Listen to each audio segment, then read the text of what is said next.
এই যে মামুনি তোমার জন্য লিচু নিয়ে আসলাম। লিচু সকাল সকাল বাজারে গেছি আজকে, ঈদের বাজার যেহেতু। এই যে ডাটা নিলাম আর একটু ধনিয়া পাতা নিয়েছি। এই যে এই পাটের শাক দিয়ে নাকি ঝোল শাক খাওয়া যায় বলতেছে, মাসিটা বলতেছে যে এটা ঝোল শাক খাওয়া যায়। এই দেখো নদীর মাছ পেয়েছি এখানে, জানো আমি ভাবছি আমি তো নদী এলাকার লোক, আমি শুধু নদীর মাছ খুঁজি। দারুণ মাছগুলো অনেক ছোট ছোট, অনেক দাম নিয়েছে নদীর মাছ তো। আর এই যে তোমার পছন্দের কি এটা বলো তো? ফুলকপি।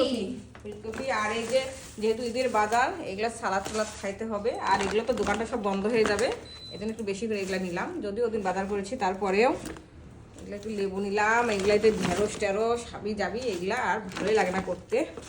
আর প্রতিদিন এগুলা ইয়া করতে খাবার সময় পাইনি আজকে কিন্তু নাস্তা করার একদম সময় পাইনি। আর দেখো আর কি নিয়েছি বলো তো মামুনি, কি নিয়েছি?